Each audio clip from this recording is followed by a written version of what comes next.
Bismillahirrahmanirrahim. Assalamualaikum warahmatullahi wabarakatuh.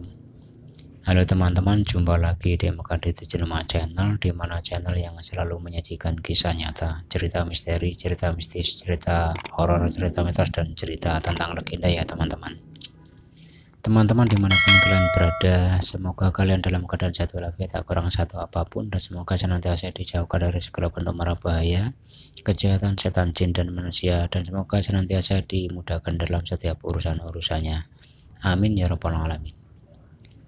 Teman-teman, di kesempatan kali ini kembali lagi saya mau berbagi sebuah cerita, yaitu cerita tentang Tabirun Nasar, makhluk pertama di bumi sebelum Nabi Adam. Bumi yang kita pijak saat ini usianya sudah ribuan tahun, sebelum akhirnya dihuni oleh manusia pertama, yakni Nabi Adam alaihissalam. Bumi menurut ahli tafsir sudah ditinggali oleh beberapa makhluk. Lalu makhluk apakah itu? Berikut ini telah dirangkum dari berbagai sumber. Mengenai penciptaan Adam, mayoritas ulama Islam percaya bahwa Adam dan Hawa telah diciptakan di surga yang kemudian dipaksa ke bumi setelah mereka memakan buah yang terlarang. Akhirnya, keturunan mereka pun mengisi populasi bumi dan memulai sejarah kehidupan manusia.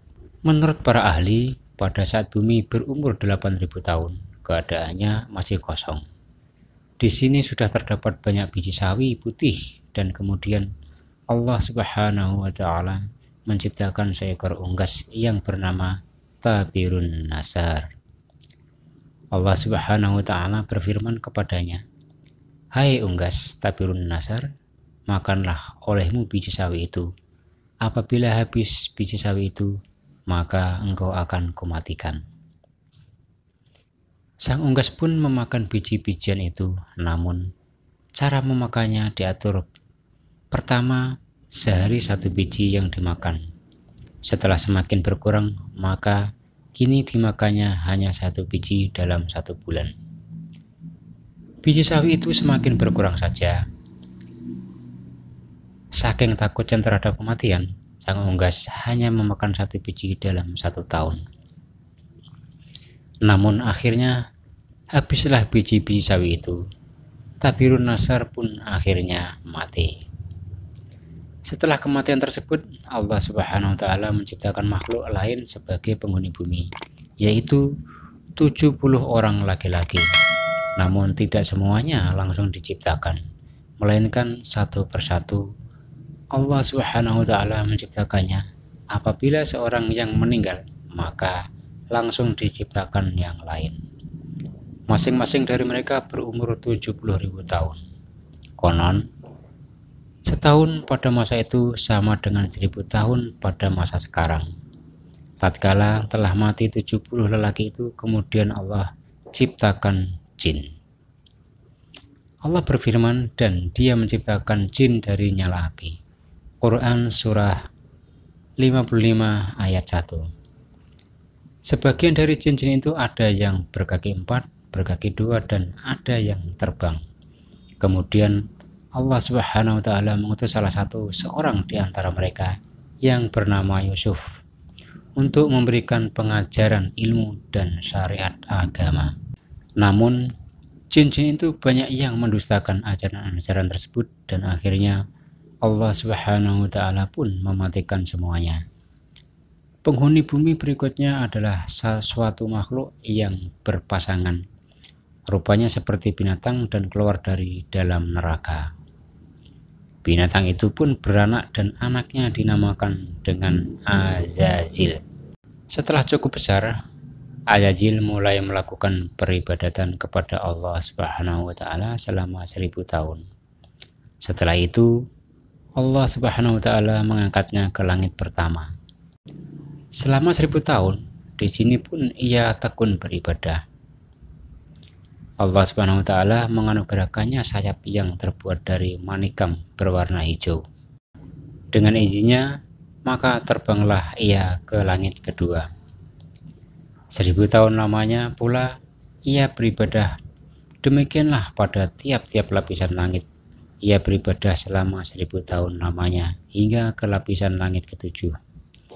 Sementara itu, di bumi saat itu sudah ada penghuni lainnya yang berasal dari bangsa jin bernama Jannah. Hidup hingga 70.000 tahun lamanya hingga lahir anak cucunya. Kata ahli tafsir yang lain, 18.000 tahun mereka mendiami bumi. Kemudian mereka menjadi sombong dan kufur. Allah SWT pun mematikan Jannah. Sebagai gantinya adalah Banul Jannah. Ia mendiami bumi selama 18.000 tahun lamanya. Hingga akhirnya ia juga dimatikan oleh Allah Subhanahu wa Ta'ala. Sementara itu, di atas langit sana, Azazil bersama para malaikat masih khusyuk beribadah. Azazil menjadi penghulu para malaikat selama 7.000 tahun lamanya dalam beribadah. Hingga pada satu waktu, Azazil mengajukan suatu permohonan kepada Allah Subhanahu wa Ta'ala, yang katanya, "Wahai Tuhanku, 7.000 tahun hambamu ini berbuat kebaikan padamu dalam 7 lapis langit ini. Jikalau dianugerahkan olehmu, hambamu mohon hendak turun ke bawah langit ke-6, berbuat kebaikan kepadamu. Pergilah engkau," tegas Allah Subhanahu wa Ta'ala. Lalu turunlah Azazil atau iblis itu bersama 700 malaikat pengiringnya ke langit ke-6. Setelah merasa cukup, ia pun memohon izin lagi kepada Allah Subhanahu wa Ta'ala agar diturunkan ke langit ke-5. Di langit ke-5 pun ia memohon diturunkan lagi ke langit yang di bawahnya, dan demikian seterusnya hingga sampai mereka di langit dunia.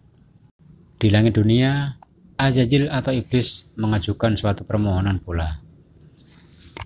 "Wahai Tuhanku, hambamu hendak memohon turun ke bumi dengan para malaikat, bahwasanya hambamu hendak beribadah kepadamu di bumi itu. Wahai Tuhanku, betapa Banul Jannah telah banyak berbuat kerusakan di muka bumi. Anugerahkanlah atas hambamu ini bersama para malaikat berbuat kebaikan ke hadiratmu di muka bumi itu." Lalu Allah Subhanahu wa Ta'ala pun mengabulkan permohonan Azazil itu, lalu diturunkanlah ia bersama 700 malaikat yang mengiringinya untuk beribadah di muka bumi.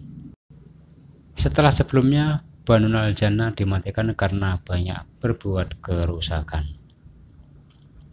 Setelah 8.000 tahun lamanya beribadah, iblis mencoba mengemukakan ungkapan hatinya bahwa di muka bumi inilah ia begitu betah dan tidak ada tempat lain yang membuatnya betah seperti ini. Akhirnya iblis memohon agar selamanya ia berada di muka bumi untuk berbakti kepada Allah Subhanahu wa Ta'ala. Sampai pada satu waktu Allah Subhanahu wa Ta'ala berkehendak menurunkan suatu keterangan kepada Azazil. Firman-Nya, "Ingatlah ketika Tuhan berfirman kepada para malaikat, sesungguhnya aku hendak menjadikan khalifah di muka bumi." Quran Surah 2 ayat 30. Mendengar firman itu, iblis menjadi berduka karena perasaan dengkinya. Mereka para malaikat pun bertanya kepada Allah Subhanahu wa Ta'ala mengenai siapa yang akan menjadi khalifah itu. "Adam namanya," jawab Allah Subhanahu wa Ta'ala.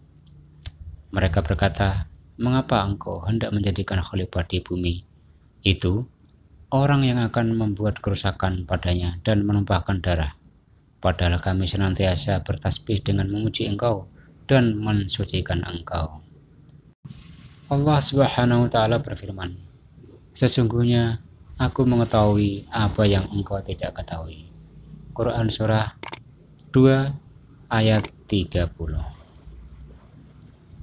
Nah, demikianlah teman-teman cerita mengenai Tabirun Nasar, makhluk pertama kali yang menghuni bumi sebelum Nabi Adam alaihissalam.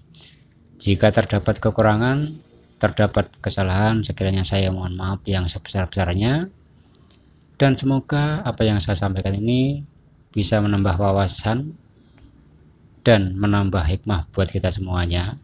Saya kira cukup sekian dan saya akhiri. Wassalamualaikum warahmatullahi wabarakatuh.